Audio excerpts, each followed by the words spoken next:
News 89.9 Jacksonville. Up next, national and local news from NPR and the WJCT News team.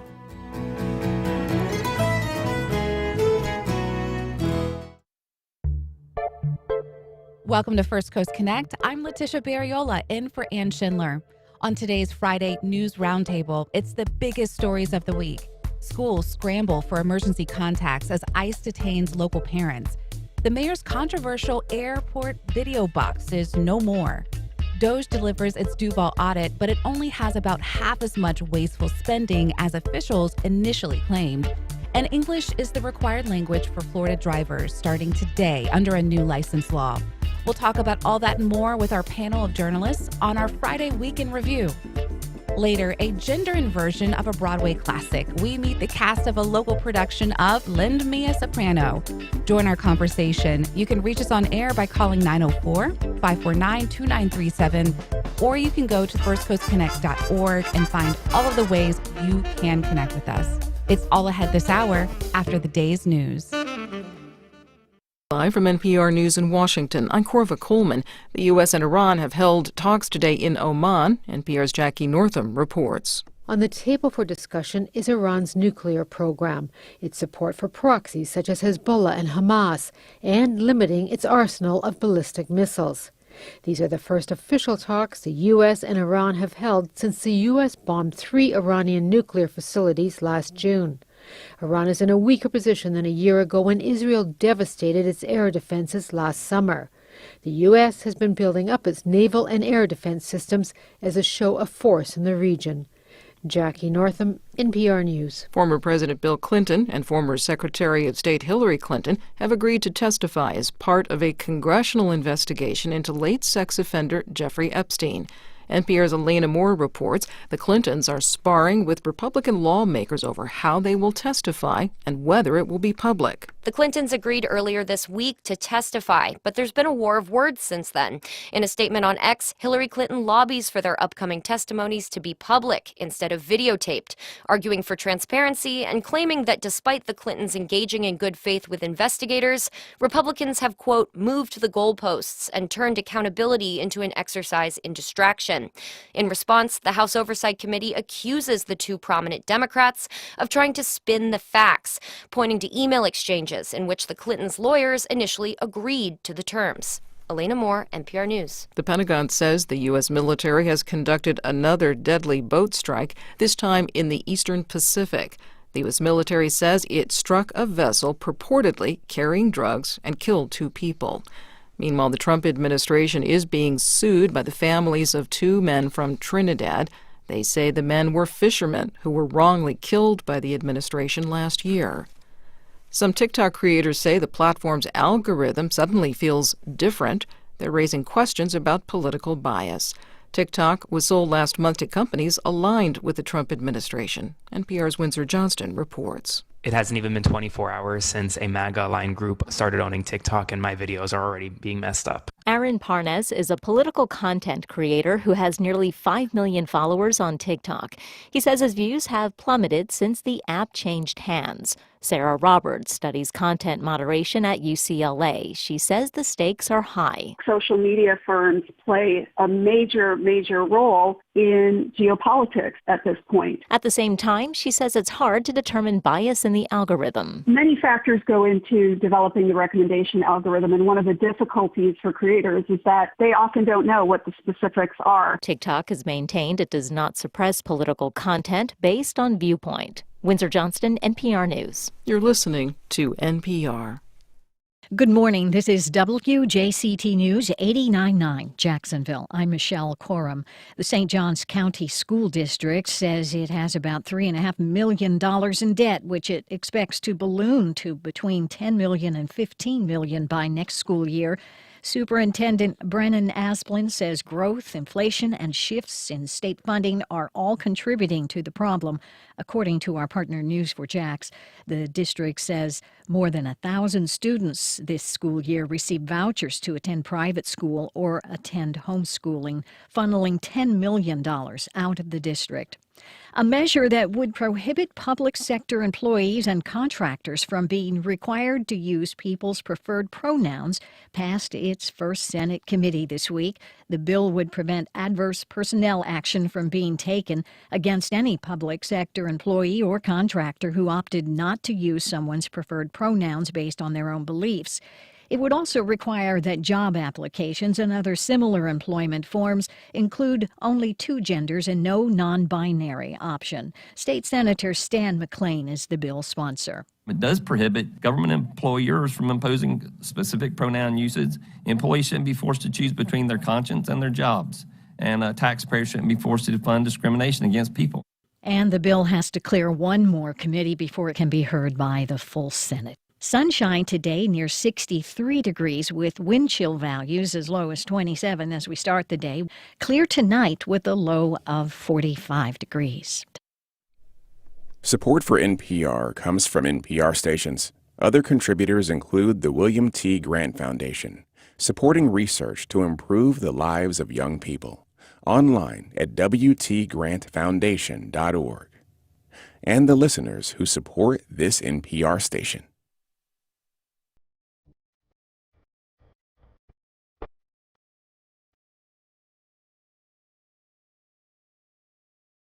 Support for First Coast Connect is provided in part by Baptist Health and North Florida TPO. Opinions expressed on the First Coast Connect Week in Review are those of our panelists and do not reflect the views of WJCT News 89.9. Welcome to First Coast Connect. I'm Letitia Barriola in for Ann Schindler. It's Friday, which means it's time for our First Coast Week in Review. Among our topics, ICE detentions prompt Duval schools to resort to emergency contacts. The so-called Hollow Donna has departed Jacksonville International Airport. DOGE's Duval audit challenges earlier claims about the scale of wasteful spending. And Florida begins enforcing English language requirement for drivers. To talk about all this and more, I'm joined by Robin Lumb, former Jacksonville City Council member. Good morning, Robin. Good morning. And Mike Mendenhall, City Hall reporter and associate editor at Jacksonville Today. Hi, Mike. Good morning, Letitia.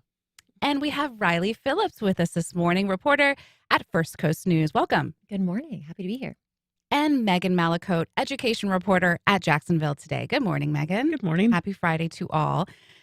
Thanks for being here today. We're going to start off with some comments made by a board member and the superintendent during a Duval County School Board meeting. This happened this past Tuesday. Megan, you were at this meeting, and it was pretty significant because it's the first time we've really heard the school district comment on ICE in the city and the impact it's had on the district. Tell us more. Yeah, it was the most specific thing I've heard them say to date, I think. It started because during the public comment portion, a parent came to the mic and talked about how she had seen ICE presence in schools. And so then at the very end of the meeting, board member April Kearney, during her time when she gets to talk about kind of whatever she wants to talk about, addressed that and kind of chastised the parents that she was scaring the public, and then kind of gave the rest of her time over to Superintendent Bernier and asked him to fill in the details about what's going on in the school district with ICE. And we actually have a soundbite of Bernier making this comment. Let's play that and we'll talk more about it. We have not had ICE agents reporting to our schools, removing students. There have been some cases where families have been arrested outside of the school, like outside of school at their workplace, and we've had to work to find children the appropriate care and individuals from their emergency contact plan. We've had to do that a couple of times this year. And so, Megan, you heard this while he was saying this, and it was noted as significant. What did you make of his comment? It creates a lot of questions, probably created more questions than it answered. It makes you wonder what happens to the kids, from that point, what happened to the parents if they were detained and removed. There's a lot of questions that linger. And so, Mike, you've been covering this on the city angle. What stood out to you now that we're hearing from the superintendent of the school district now weigh in on ICE presence here? I mean, it's another high-ranking public official that is being kind of pushed to comment on ICE presence in Jacksonville. We've talked a couple of times on this panel about comments that Mayor Deegan had made during a press conference after after her administration made the decision to put someone on administrative leave, their Hispanic outreach coordinator, after a social media video that went viral, kind of guiding folks who might be concerned about ICE raids, about how to handle interactions with immigration enforcement. That person has since been reinstated, but so it's just another instance of this nationwide story really coming to local bear here in Jacksonville. I do find it interesting too that the board member decided to, I guess, give up some of her time and allow the superintendent to weigh in on this. Is it uncommon for a board member to do that? I think so. It's actually the first time that I've seen that in a year and a half of covering this particular board. So yes, it was unusual. And it's important to note too that the parent afterwards has since said that she stands by what she said. So it makes you wonder what's really happening. Yeah, it's almost a good thing that the parent came up and brought this new issue tonight to light, because we wouldn't be here talking about it now, right? So let's hear what Carney said in terms of scaring the community and sort of telling parents, hey, we need to have facts. We have that soundbite. Let's listen. There's people that come to the podium and make claims that aren't true, and that is leading to scaring the community. There's federal and state law that our children are protected inside of school buildings. So I want to make that clear to everybody. Because we're talking about fear, that's inciting fear by saying that ICE is coming into our schools, and they are not. So please, please, please fact check before you come to the podium and say something like that. Because we want our students to know that when they walk in the building, they're in a safe space. So that's the comment that she asked the superintendent to clarify. Robin or Riley, what do you make of this sort of the parent, the board member, and the superintendent also sort of weighing in on this topic? I mean, I think it's good to clarify, to fact check if you have people saying, or going off of social media posts. I think we've all seen over the last few weeks so many social media posts about the ICE presence here in Jacksonville. It does make people scared. I think it's also led to a push. Parents, DCPS parents, have also kind of banded together and try to get supplies or coordinate transportation for children too. So I think this was good to address, and the board should address if there are these concerns. Yeah. And two, the parent never said that ICE is like coming into the schools and taking. She had said 40 children. She didn't specifically say that ICE is. That paints a picture that's different and terrifying to any parent. She said that 40 students are missing from Duval schools, and it could be the kind of thing where students are not wanting to come to school because parents are nervous about attendance. We've seen that in other areas of the country as well. So it's Carney has kind of pushed back on a comment that the parent didn't necessarily exactly say, but the parent also said that she has seen ICE near a school personally. So it's there's still, like I said, a lot of lingering questions. So is DCPS sort of monitoring withdrawals? That's a question here. So we're hearing that local parents are getting detained. Emergency contacts are having to be made for the kids who are in school. Any idea if kids are they coming back to school? Are they being withdrawn from school? Do you know that? It's a great question, but I don't know. We don't know. Yeah. Well, now the question's out there. So as people listen to the conversation, that may even come up at another meeting. But I want to reset for a moment and say that, we're talking about ICE and Duval County schools, and the first comment from the superintendent. We're joined by Robin Lumb, Megan Malacote, Mike Mendenhall, Riley Phillips about this. If you want to join the conversation on air, give us a call, 904-549-2937. You can also go to firstcoastconnect.org, and you can find all the ways that you can connect with us. Well, I know this is a story we'll certainly be following as more parents ask the questions, and I don't know if there's much wrong, right, with asking the school board and the superintendent what's happening, because we got some kind of answer this week. All right, so we're going to move on to free speech lawsuits by Duval teachers, the very latest on that also unfolded throughout the week. The Florida Department of Education will pay Duval schools litigation and 2 free speech lawsuits brought by educators.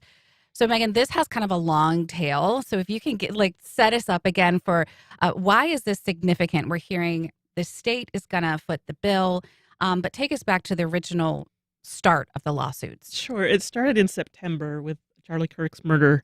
And both of these employees of the school board, one is a teacher and one is a paraprofessional, posted to their social media accounts things that other people then found offensive and reported them for.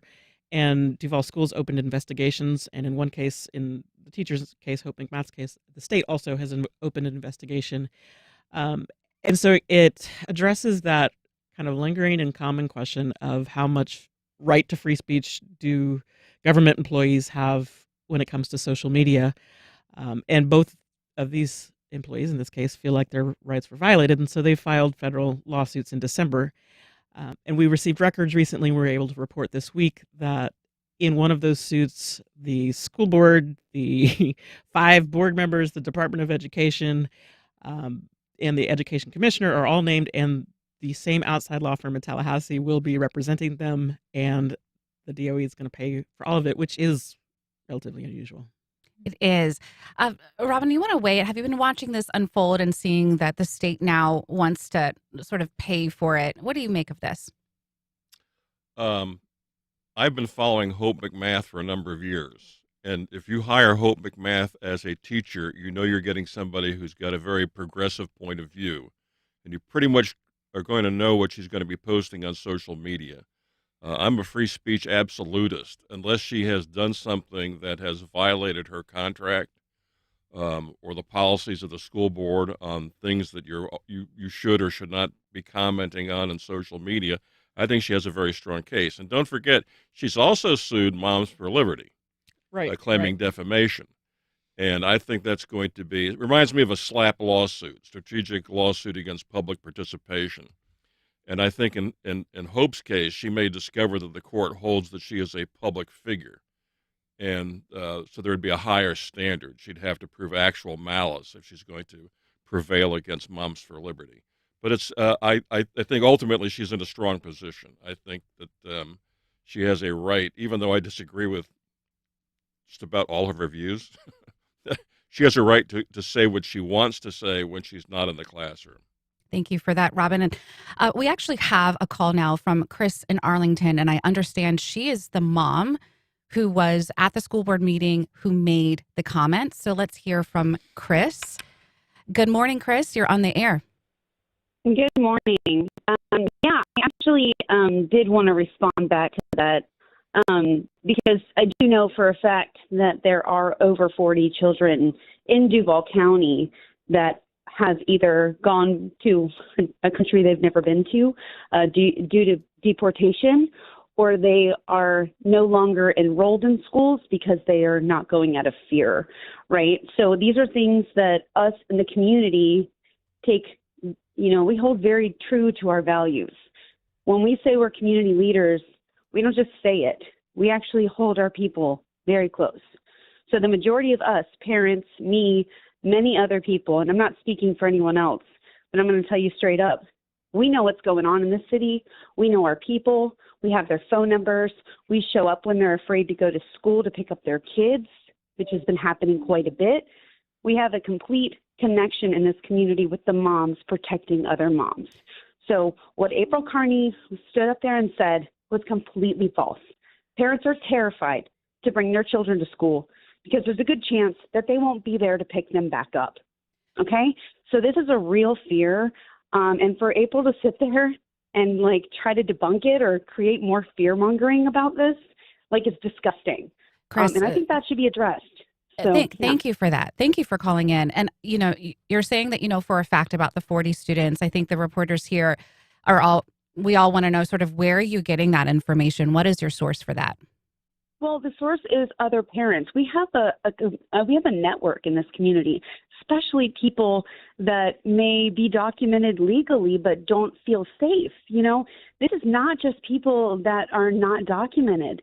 This is people that have been in this country for years, people that have green cards that may or may not be expired. That is not enough to get deported. We need to realize that. That's not a crime that warrants deportation. And I think people don't understand that they are going way, way further than the law actually allows, going and getting these parents. And even the superintendent said that they've had to go and find people's next of kin because their mother or father is deported. Like, that is ridiculous. We are literally leaving our children to fend for themselves. Chris, thank you so much for your point of view. I really appreciate you calling in and giving your perspective. We had it, but now we have it even more. So thank you so much. And I want to talk about, at least what I got from this is that there is real fear. She's representing fear of parents and moms and that sort of thing. Riley, are you just being out and reporting and covering this ongoing situation with ICE, or are you also hearing that when you're talking to people about fear, in particular when it comes to the schools and children? Oh, yeah. And I think we've seen that too. I know my colleague, Christina Burgess, has covered this topic extensively too. And when it relates to Duval County Public Schools, and like I said, parents, she spoke about this network of parents. And it does seem like parents are kind of banding together with other parents to ensure that at least the kids won't be as impacted as they could be. But I would love to know what the school district's plan is when a parent is, taken into custody, and are the kids just sitting at school? I don't know if they've had to come up with a specific policy for this. I think that's more questions, like you said. Yeah. Right. The superintendent said that they were finding contacts from the children's emergency contact list, that you have to fill out when you enroll a child in school. But sometimes that's another parent, right? Right. That's the dad or that's the mom or whatever. Correct. Yeah. Correct. So I want to get back to the topic we were discussing around the state paying for Duval's litigation. And we talked about Hope, right, and the history there. And I'm just, I'm curious around who typically foots the bill when it comes to this. Why is this significant? Is it politics? Is it a cultural war that the state is sort of making a statement here? So I'm glad you asked that, because in July, the board actually changed its policies for how this works when you have a employee or board member sued, which is not in and of itself uncommon. It's fairly common for the board and board members and people in public facing positions like that to be sued. But the change that they made in July says now that the school board is allowed, I think they changed it from it was a shall to may kind of situation, reimburse a board member after a successful defense for their lawsuit, which is different than the district will pay upfront, no matter whether you're successful in your defense or not. And so the fact then that the state is actually paying for the board member's defense in this case changes that, because otherwise my understanding of the new policy is that the board members would have paid out of pocket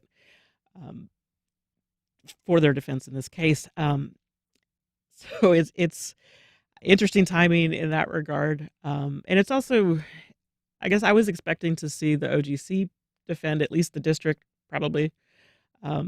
The Office of General Counsel for the city, right? Because of the city's consolidated government structure. Mm-hmm. They have a lawyer from this rather large organization, and the experts that I've spoken to said that normally you would see them kind of dip into that. I think the person that I talked to called it a deep bench of litigators in both the state and the local levels, but neither one of them are using that. They're going to this outside firm that has ties to a couple different governors in the state Republican Party. Robin, what do you make about this sort of growing role, it appears, of state government and local education decisions? Or do you see this as a growing role? Is this stand out to you as significant? First of all, I don't understand why these school board members wouldn't have qualified immunity.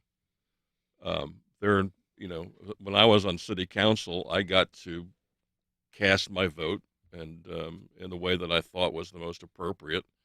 And, as long as you're coloring inside the lines, you have qualified immunity. So I'm not exactly sure what the offense is, why they're suing her. I guess it's it's obviously in this case wrongful termination. Megan can clear it up.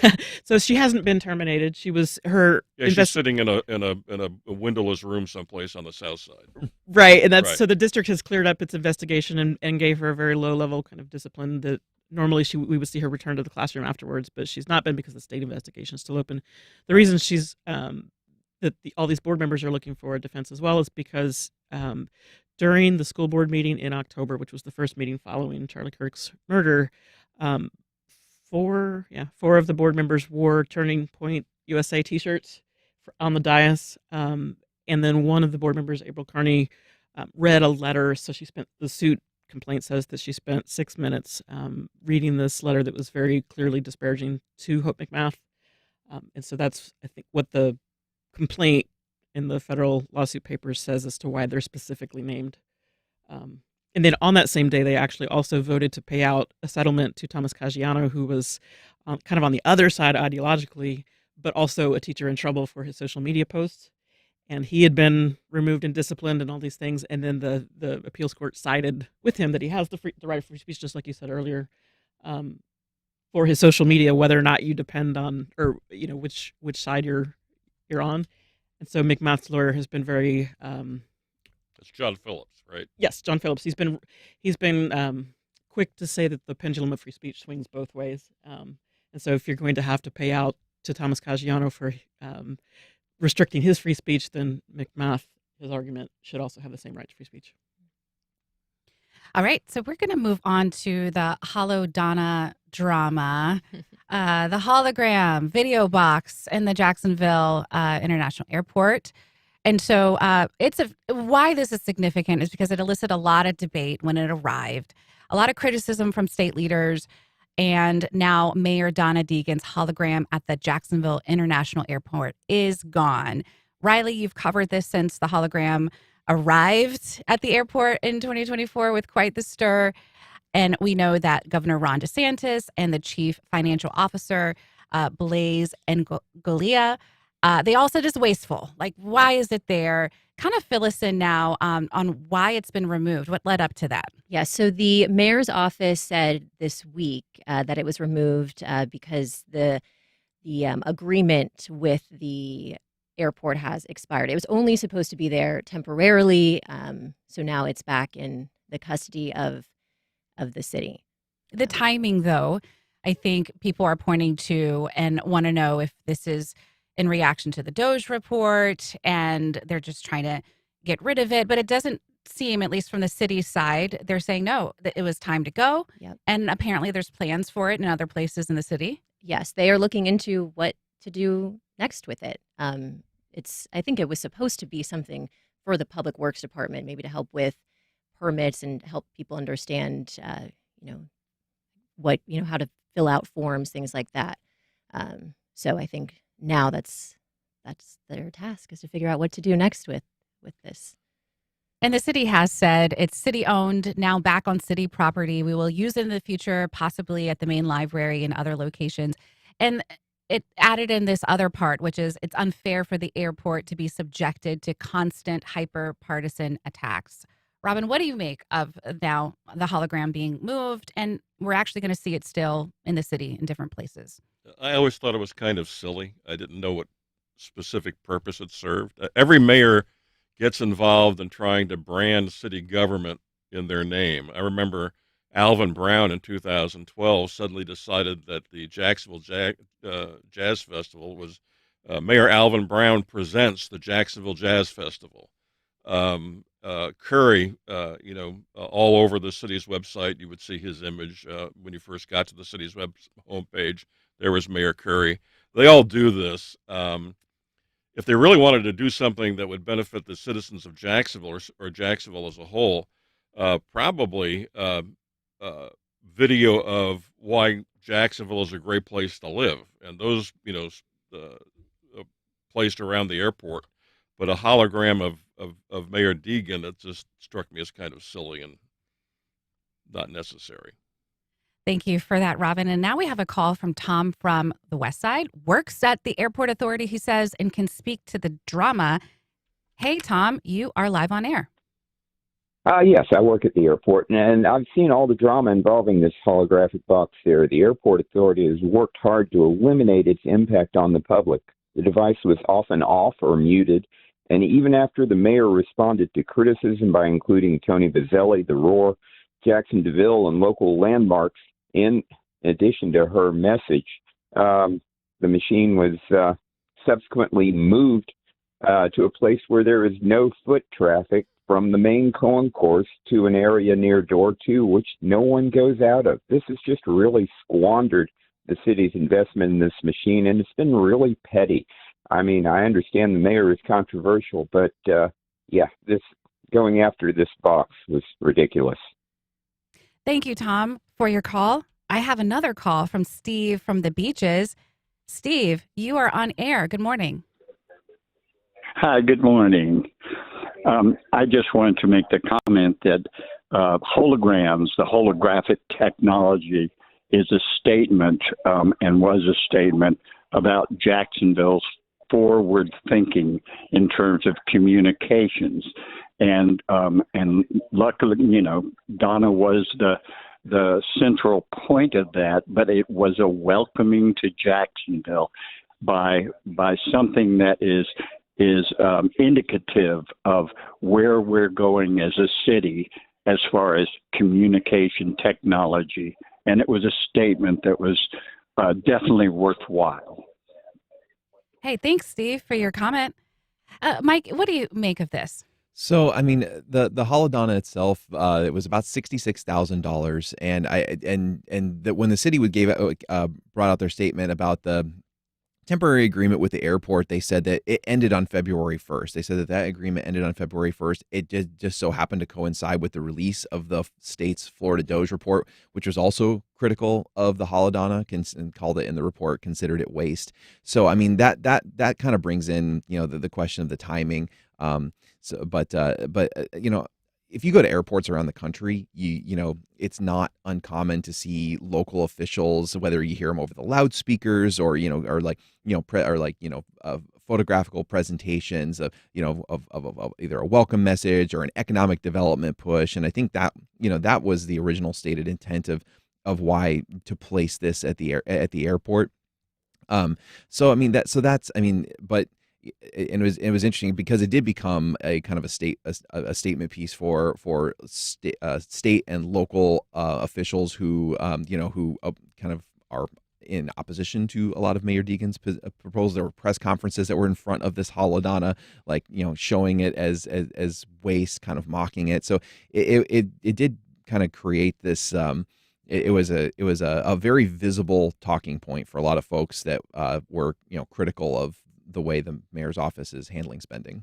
Yes, I mean, you think about maybe in Atlanta and you're riding on the tram or inside the airport, and I think it's the mayor's voice who's actually telling you, "Welcome to Atlanta, and you're going to have this stop," or you'll see the actual print, "Welcome to Atlanta." The mayor welcomes you. It's not uncommon, but I will say the video box, I haven't seen that in my travels. It is a bit, and to the caller's point, that is a bit innovative that we're not doing an announcement. We're using a hologram, which, by the way, is it really a hologram? Do we want to talk about that? Because she's not like 3D, if you will. She's just sort of standing there, and it looks pretty real, but, Depends on your Star Trek definition. There you go. There you go.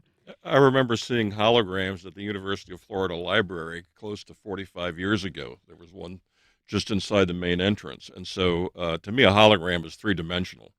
It was pretty rudimentary at that time, but everything I see on television indicates that it was not a three-dimensional image, right? It was a box that was a two-dimensional video image. It kind of had a 3D kind of like what you can do on Facebook as you manipulate photographs. Yeah. You get a little bit to the left, a little bit to the right. It reminds me a bit too of I don't know if it kind of a throwback, but in 2008, CNN tried to beam their reporters into the studio via hologram when they were doing the 2008 presidential election. It's this kind of a gimmicky thing. Gimmicky. You do wonder if it's a woman and a female mayor, a Democratic mayor, and you just wonder if some of it's just political. If this is just a reason to criticize the government as a whole. Okay, now we have another call. Jason in San Marco. Good morning, Jason. Thanks for calling in. Always a pleasure to hear your show. Thanks for taking my call. I just would love for the state DOGE officers to circle back and revisit the appointment of Ben Sass by our wonderful governor. The irony is rich when you consider the millions and millions of dollars that were wasted with that one appointment. Thank you for taking my call. So what do you make of that? You mean the terminally ill Ben Sass? What, didn't he announce that he's terminally ill? I believe he has a. Yeah, he did. Yes. Yeah, Yes, he did. I'd say it's, all the money they spend at the University of Florida, and if they spend several $1 million trying to find a new university president, I can hardly fault them for that. Right. We have another call. Loving all the calls this morning. We're going to take Linda. Good morning, Linda in Mandarin. Good morning. I understand that for some people this is a large focus. It's small. It sounds small. It's small ball. All the issues we have going on and the projects that have been brought to the city, and they're always talking about economic development. And it's really surprising, not surprising, that everybody who's crying about this that I've heard of, now I missed somebody, seems like male snowflakes. Get a grip. Let them have their own portfolio of why they have a better vision for the city than Donna Deegan. Other than that, this makes us look small as a city when we're trying to be on the national showcase. Most cities have a welcome to our city, a voice. We just had a hologram. Get over themselves. Thanks. Linda, thank you for calling in. And hey, if you want to leave a comment on the week's news or call in and join the conversation, we do want to hear from you. The number is 904-549-2937. Okay, now we've been sort of tapping around this, DOGE report with the hologram. Let's just go ahead and dive into it. The city council auditor identifies only about half of the alleged waste, fraud, and abuse that state DOGE officials initially said they discovered. They're saying, the numbers, the math ain't mathin', let's just say that. But let's just talk about this, the difference between the state and the local findings. What is the big deal here that the state has one number and local has another number? Mike. So kind of taking it back a little bit, when Blaise Ngolia, the state CFO who's in charge of the state DOGE, came to Jacksonville, I believe it was in September, after their initial 2-day audit in August, he claims that the city was wasting $199 million of taxpayer money. He did that without a lot of data to back up his claim, and he said, "Look, we're going to be releasing a report in a few months. It's going to show where we're finding this alleged waste."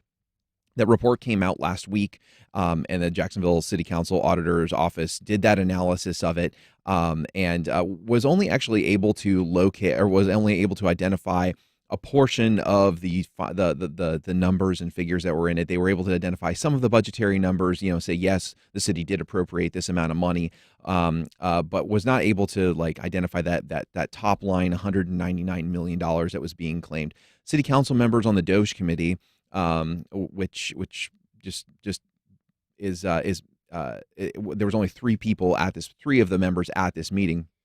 They said that, look, when we're looking at this report, we can identify somewhere around 90 to 95 million.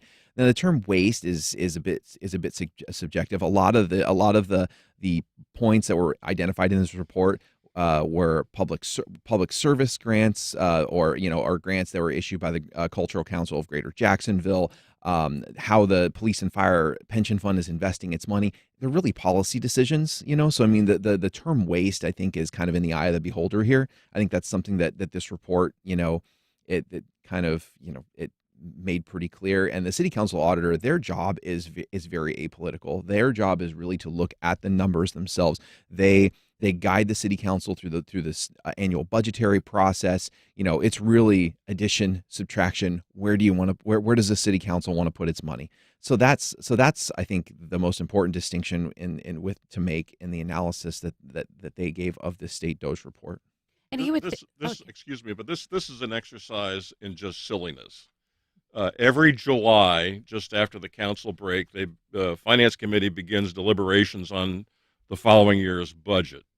And they go through it line by line by line. and you're telling me that in all these deliberations they've had, they haven't been able to identify this waste, the so-called waste. Jacksonville operates on the cheap. It always has. I'm not sure it's going to change anytime in the future. And everything in that budget has a purpose. You're spending on libraries, on parks. A huge portion of it goes to first responders. And for them to claim at this late date that there's this vast amount of waste, show me. Give me your criteria. How do you evaluate that? Angolia has been traveling around the state making these claims. I don't find them credible, and it's just more political gimmickry. I guess he's got his eye on the governor's mansion sometime in the future, and this is how he's going to promote himself. Can I just add, the report actually went over about 13 different local governments, cities, municipalities, and they went through and they did multi-day on-site audits is what they were calling them. And the city council, the Jacksonville City Council auditors report, I mean, they really just focused on Jacksonville, of course, but the comment that kept kind of coming up over and over again in the report is like this, it lacks the context for us to verify, the percentages and the numbers that they're talking about. That's what really kind of was the overarching theme of that report. I think a lot of what he was looking at too is the spending increase that goes beyond the rate of inflation. Yes. So, hearkening back again to my term on city council, I just served one term. I had enough. I left. We were dealing with an austerity budget of about $1 billion. So now spending is just over $2 billion, which exceeds the rate of inflation by about 50%. There are several explanations for how that came to be. So I'm getting the impression that Angolio is focusing on that, the fact that it exceeds the rate of inflation. And what I'm getting from this is that the auditor knows the numbers, and this is what the auditor does for a living and when it comes to the budget. And so if the auditor is coming out and saying, hey, we actually don't know where these numbers are coming from the state, then that's pretty credible, right? Riley, I want to talk about what areas, though, did the state report say the city of Jax is overspending? Because it did call out some specific areas it pointed to. The big ones, overtime, excessive overtime, $500,000 worth of overtime. The public service grants to the Cultural Council, they're considering this as DEI spending. And then two capital improvement projects, which to Mike's point, there were a lot of questions the council auditor has. In this state report, they call out a $7.5 million sidewalk project, and no one seems to know which sidewalk project they're talking about. The council auditor believes it's the Art Museum Drive sidewalk project. The mayor's office last week, when I asked, they thought maybe it could be something connected to the Emerald Trail. So those were the biggest Probably areas. The Park Street renovations as part of the Emerald Trail. Well, and if it was if it was the art sidewalk that the city council auditor assumed, part of the issue was that there was a lot more in the project scope to that than just a standard sidewalk. There were walls. There was a bridge replacement or a bridge construction, which would substantially increase the cost of a typical sidewalk. And the simple line in the city's capital improvement plan that just gave a basic description of it did not include that project scope. And then that was brought up as a possible issue that the DOGE team didn't do a deep dive into that particular number. And now we're going to close out last final minutes of this segment talking about something that's happening starting today. And that is that Florida drivers must now be English speakers under new licensing requirements by the Florida Highway Safety and Motor Vehicles. And why this is significant is because the test has always been offered in English and Spanish. Some of the other tests also had a couple other languages that people could take it in. That's no longer an option.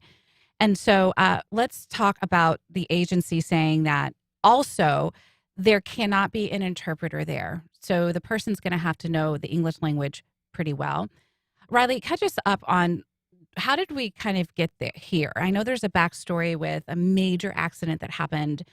Tell us about that. Yes, it was a wrong way U-turn on the interstate here in Florida where I believe 3 people were killed, and the driver was accused of not being able to read the signs in English. So I think that is, the impetus to the Florida Highways and Motor Vehicles changing this directive now.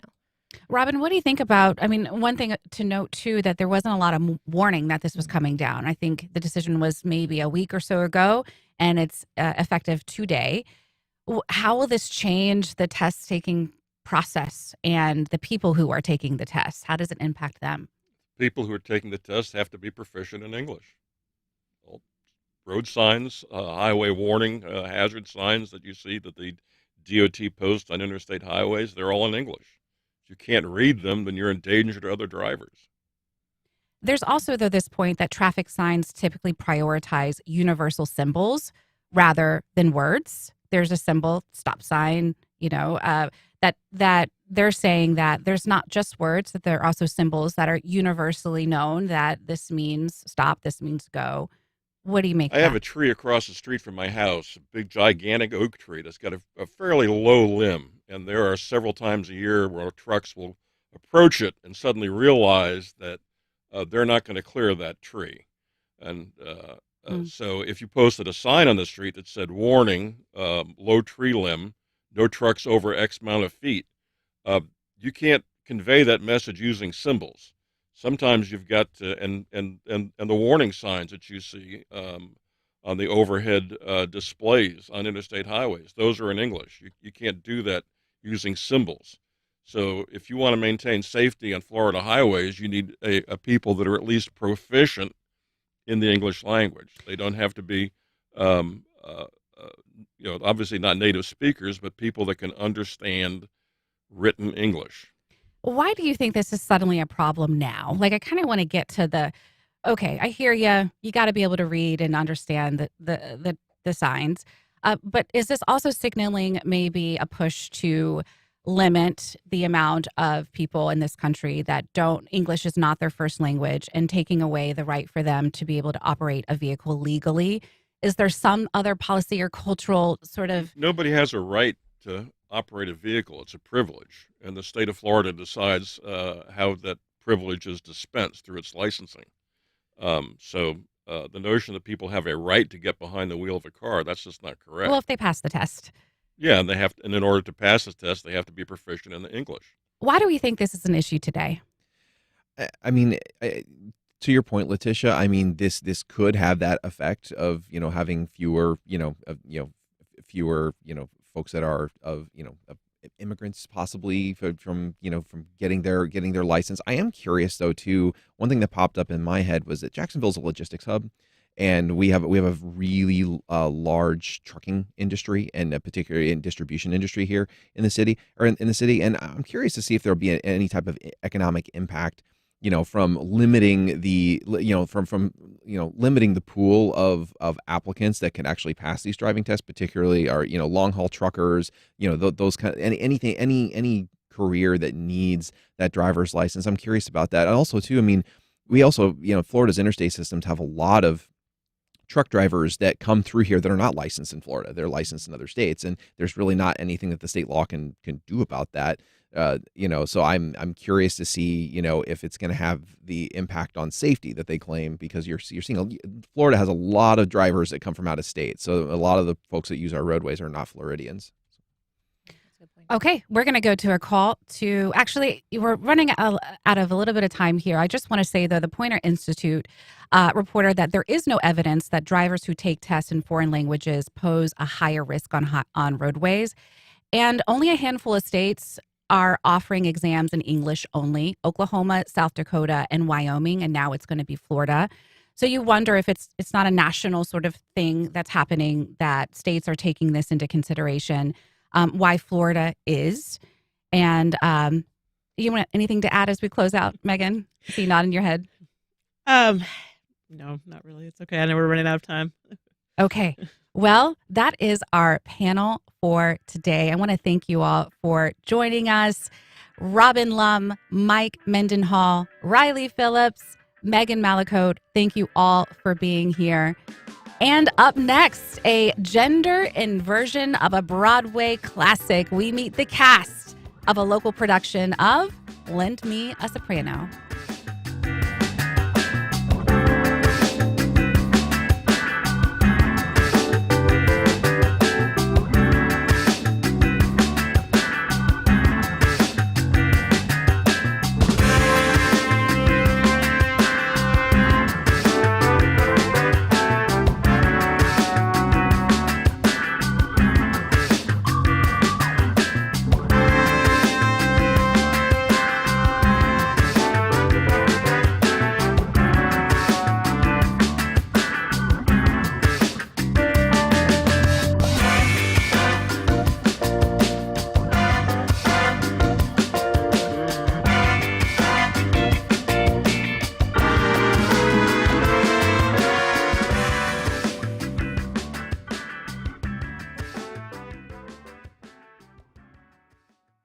Terrell Hogan Law. I'm Wayne Hogan. Accidents can happen when you least expect it. For decades, our attorneys have dug out the facts to help juries decide who's at fault. More at TerrellHoganLaw.com. USF College of Public Health, committed to creating a world where health is accessible to all, communities thrive, and well-being is a priority. More at publichealth.usf.edu. On the next Florida Roundup, the state's report on local government spending is out. The effort is supposed to focus on finding what it calls overspending, waste, fraud, and abuse. Critics say its conclusions are misleading and incomplete. So what do you know about how your tax dollars are spent in your community? Email us now, radio@thefloridaroundup.org. radio@thefloridaroundup.org. I'm Tom Hudson. Then join us Friday, noon until 1. Taxi Driver, Martin Scorsese's masterpiece about loneliness, urban decay, and vigilantism, is 50 years old this month. On the next Fresh Air, we hear about the making of the film Scorsese with writer Paul Schrader and actors Harvey Keitel, Jodie Foster, Sybil Shepherd, and Albert Brooks. Join us. Today at 1 on WJCT News 89.9.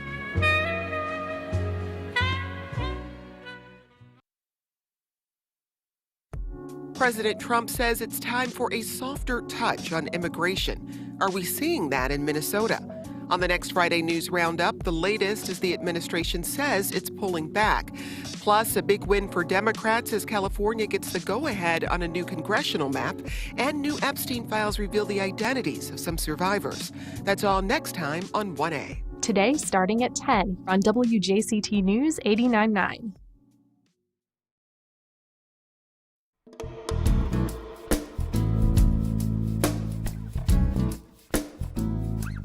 Hey, welcome back. It's a local staging of a gender inversion of the Broadway classic Lend Me a Tenor.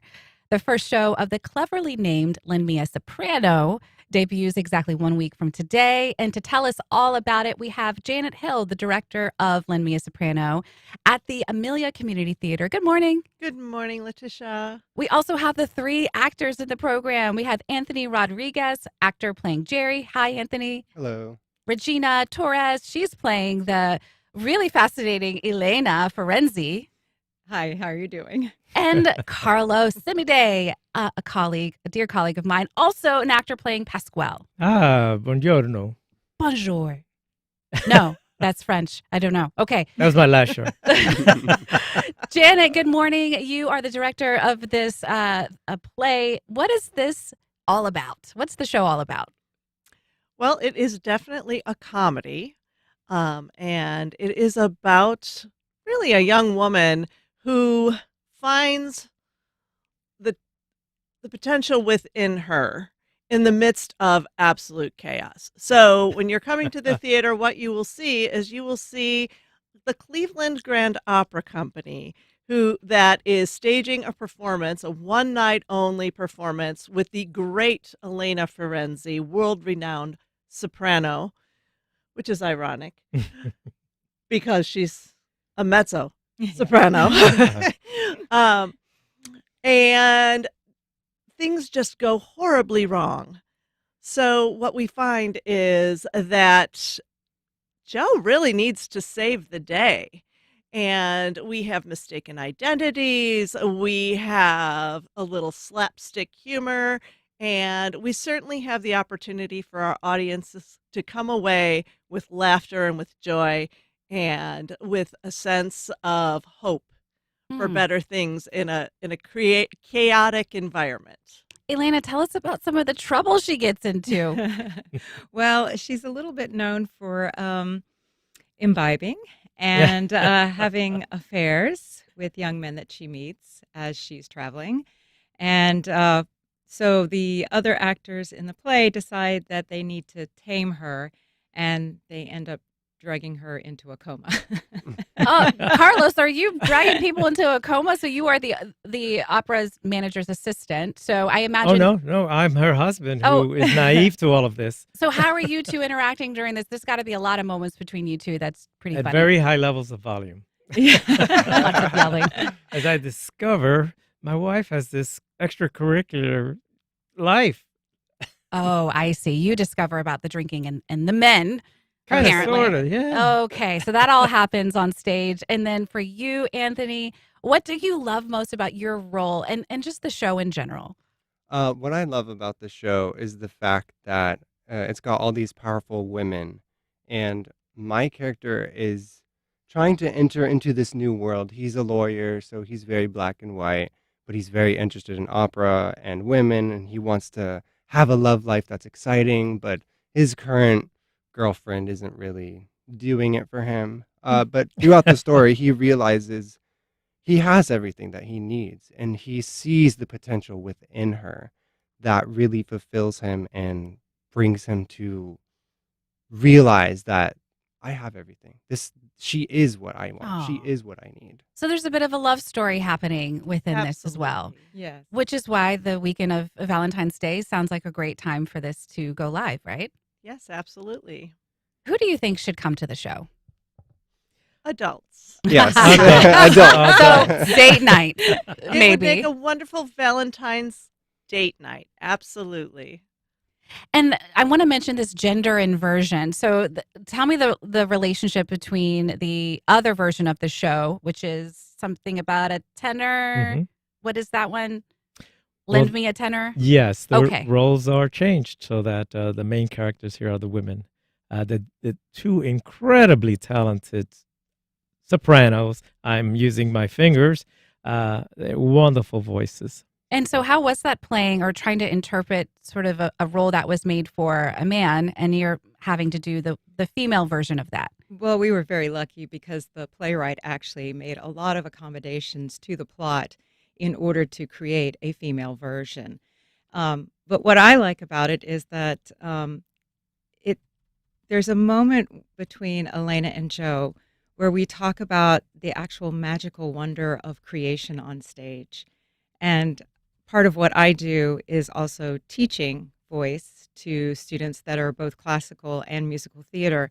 And I took some of the words that she said and I actually gave those to my students because there's a moment of creation that creates, I'm using creation a lot, but that where you become something else, something new. And as Janet was saying, it fills you with hope and wonder. Thank you for that. Now I want to get the show details in. It's a themed opening night party with complimentary refreshments at 6:30 for ticket holders attending the February 13th performance. So it is the weekend of Valentine's Day, so the 13th and 14th, and then again for the next 2 weeks, it sounds. And then also you can go to Amelia Community Theater website to get your ticket information. Thank you so much for joining us today. I hope it's a packed house for you. Thank you, Thank you. Letitia. Okay, everyone, that's our program today. Thank you so much for listening. If you missed anything, you can find all of our past and current shows at firstcoastconnect.org. While you're there, you can sign up to get daily show news, including our breakdown of upcoming guests and topics delivered to your inbox every weekday. And join us Monday as we sit down with more news. I'm Letitia Barriola. You've been listening to First Coast Connect on WJCT News 89.9.